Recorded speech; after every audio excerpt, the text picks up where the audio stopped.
just take a moment's pause, right? And take a look at people who still represent something that's inherent to human beings. We're all living creatures for that matter. And we can just take a moment's pause just to think about the value of our heritages, the value of our cultures, the value of our ability and capacity to live in community and with one another, and I'll use the word regulated by our natural environment. I think that has a lot of value, a lot of potential.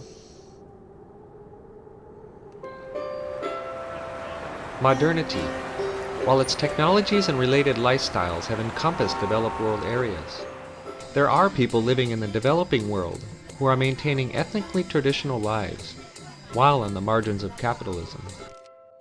They use indigenous knowledge and live closely with nature and each other in ways we all once did. This is rapidly changing, however. Globalization and modern world culture is shifting centuries of learning and ancient knowledge aside. Ethnically traditional lifestyles are being dissolved, replaced with a homogenizing modern world culture.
Gì nào?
What happens with development? Well,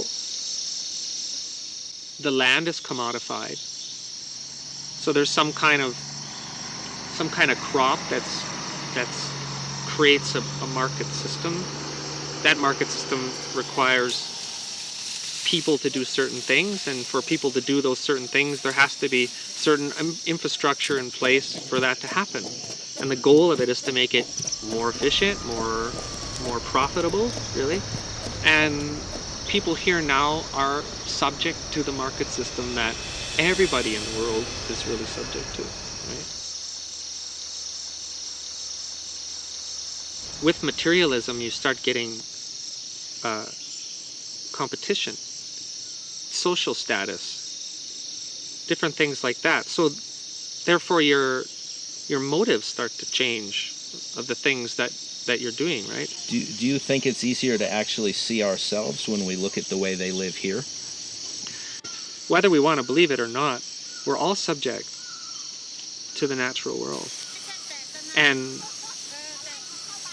development through technology, in a sense, insulates and isolates us from the reality that we are all subject to the natural world.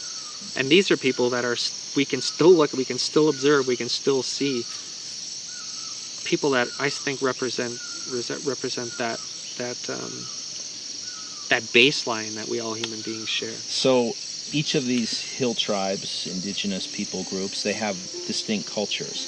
They still have traditional language, dress, dance, music, some foods. What is the point in maintaining this uniqueness, and do you think it can be done? How are we ever going to reflect upon ourselves if we don't take a moment's pause to take a look at who we are, who we really are? I mean, where we really come from. It's not the city.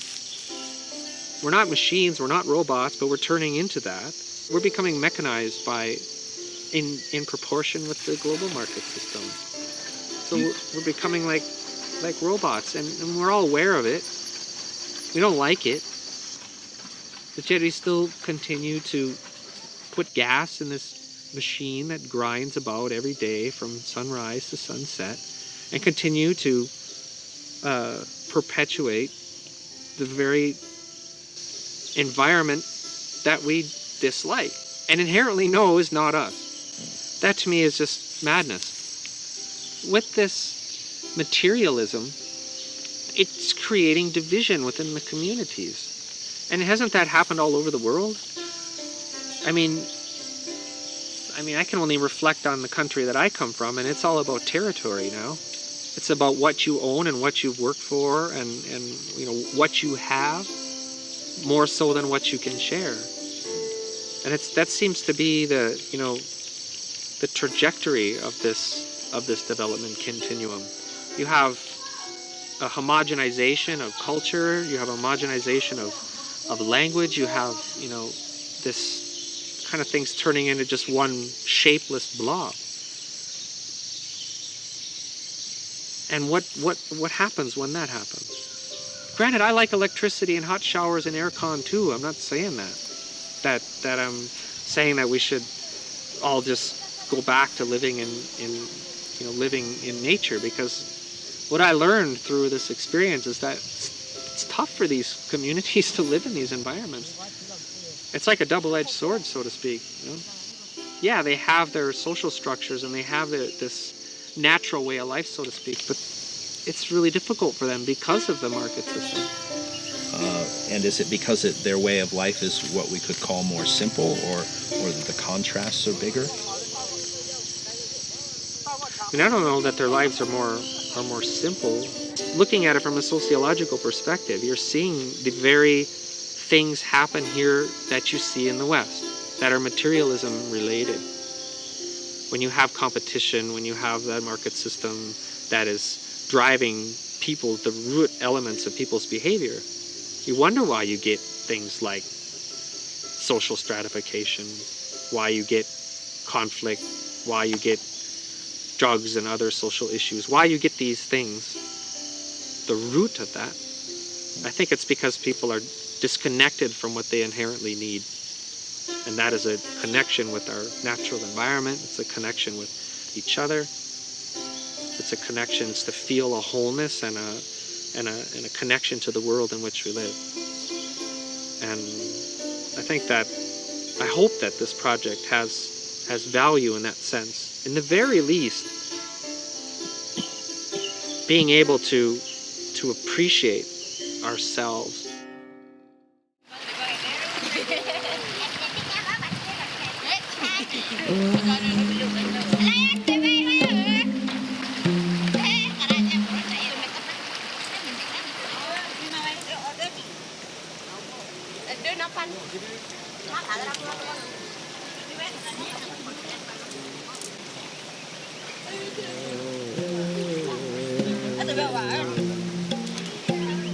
See here, now we want to catch the fish. They're coming for home. So they come down the river and they go into here Yes. and they hang out there. We visit around here, then people come and see, we catch it home. Okay, that's that. Okay. So they come swimming and they see you Yeah. and then they swim into there Run at home. and then you catch them. Yeah. Very easy to catch, huh? Smart.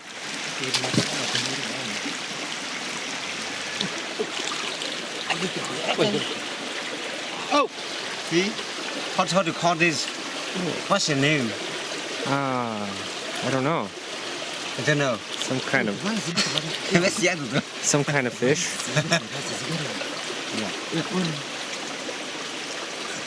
He want to run away. See, he want to run away. So I also running. You caught him, huh? We kill it like this. You know, we kill like this. There, die already. Oh, okay. Just go back and put the chili and salt. Eat it.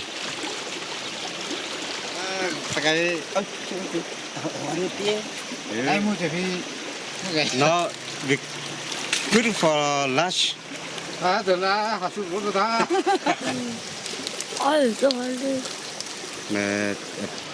Okay, folks, so this is indigenous knowledge. And this is how it's been done since the beginning of time. This is our connection with nature and each other. Nature provides.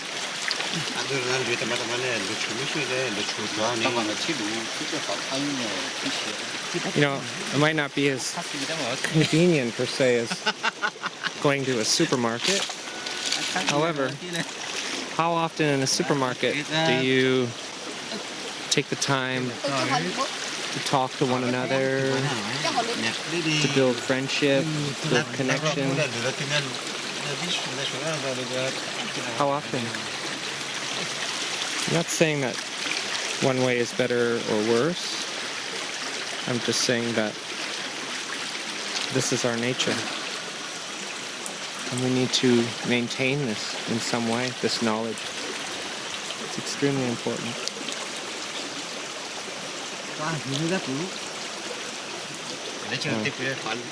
And that's it.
Kamu aku tuh. Itu berat lah. Oh ini lagi kah?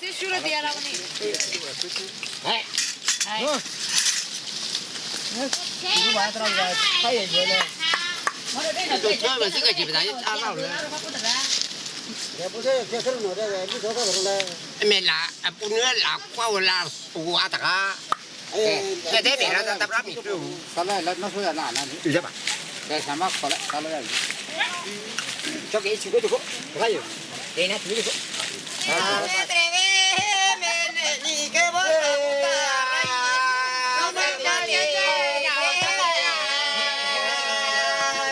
Kita itu bắt được cái gì? Rồi cái chỗ nó bắt. Ada ini itu tetap sehat. Atau tetap boleh balik.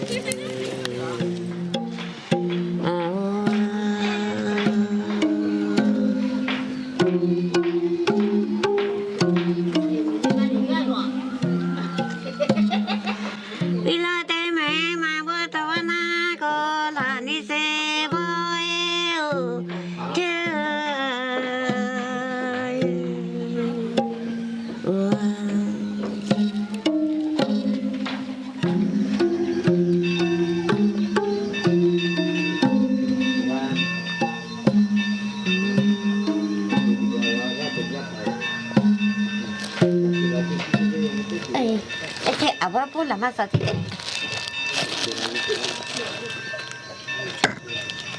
Itu nama kecil.